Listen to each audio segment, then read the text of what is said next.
Pagkilala sa aking paaralan. Ang pinakamagandang lugar upang matuto ka at maglibang ay sa paaralan. Bukod sa matututunan mong mga bagong kaalaman, makakilala ka rin ng mga bagong kaibigan. Itinuturing nating pangalawang tahanan ang ating paaralan. Ang guro ay nagtuturo sa atin ng pagbasa, pagsulat, pagbilang, at iba pang kaalaman. Ang pagkakaroon ng magandang ugali at asal ay itinuturo rin sa atin. Katulong ng pamilyang Pilipino ang paaralan sa pagkakaroon ng mabuting edukasyon ng kanilang mga anak upang ang mga ito'y magkaroon ng magandang kinabukasan. Mga bahagi ng paaralan. Tanggapan ng punong guro. Dito tinatanggap ang mga magulang, mga bata, at mga may suliranin at pangangailangan. Pinamumunuan ng punong guro ang buong paaralan. Guidance Office. Ito ang tanggapan ng guidance counselor. Dito pumupunta ang mga bata kung may mga suliranin sa pag-aaral at iba pang bagay. Faculty Room o silid ng mga guro. Dito ginagawa ng mga guro ang mga pangangailangan sa pagtuturo sa mga mag-aaral. Library o silid aklatan. Pinamamahalaan ito ng isang librarian.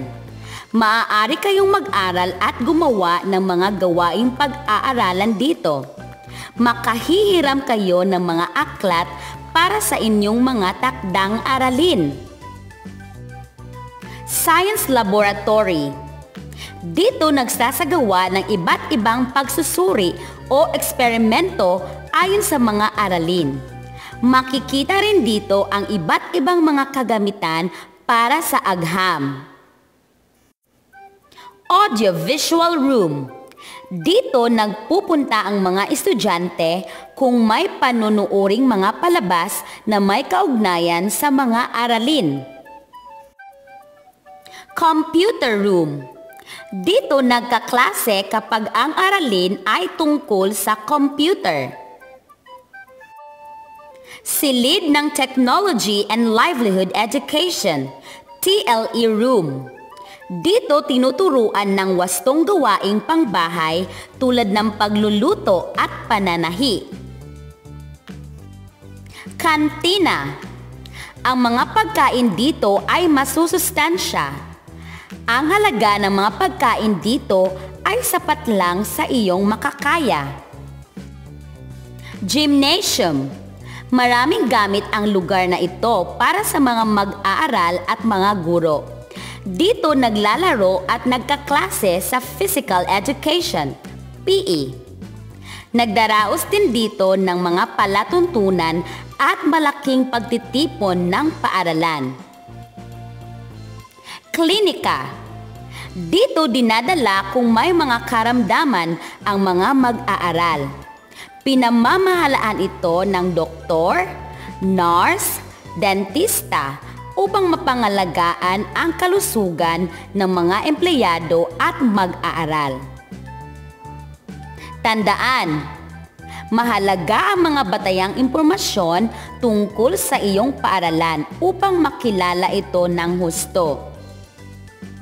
Pinakamagandang lugar ang paaralan upang matuto ka at maglibang. Pahalagahan at ipagmalaki ang sariling paaralan. May iba't ibang lugar sa paaralan na nagbibigay ng iba't ibang paglilingkod at serbisyo sa mga mag-aaral. Subukan natin. Bilugan ang tamang sagot. Dito tinatanggap ang mga magulang, mga bata at mga may suliranin at pangangailangan. Pinamumunuan ng punong guro ang buong paaralan. Tanggapan ng punong guro? Kantina. Ano ang tamang sagot?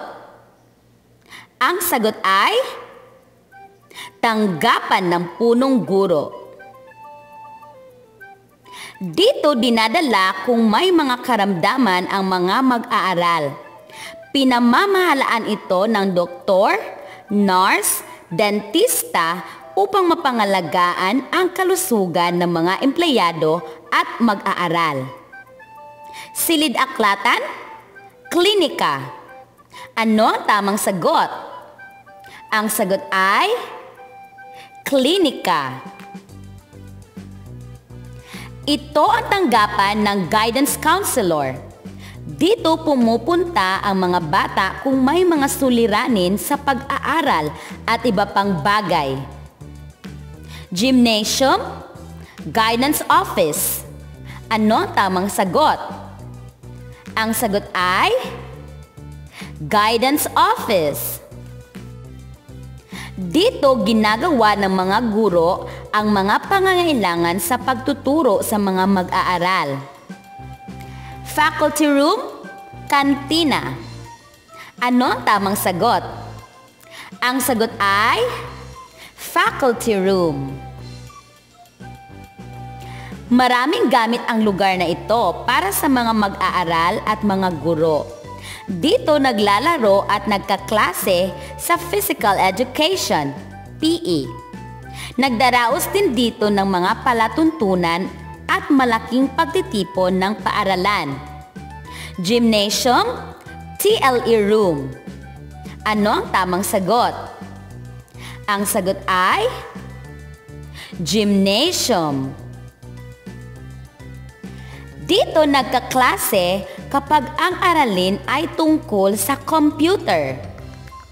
Science laboratory, computer room. Ano ang tamang sagot? Ang sagot ay computer room. Pinamamahalaan ito ng isang librarian. Maaari kayong mag-aral at gumawa ng mga gawaing pag-aaralan dito. Makahihiram kayo ng mga aklat para sa inyong mga takdang aralin. Silid-aklatan, audiovisual room. Ano ang tamang sagot? Ang sagot ay silid-aklatan. Dito nagsasagawa ng iba't ibang pagsusuri o eksperimento ayon sa mga aralin. Makikita rin dito ang iba't ibang mga kagamitan para sa agham. Science laboratory, tanggapan ng punong guro. Ano ang tamang sagot? Ang sagot ay science laboratory.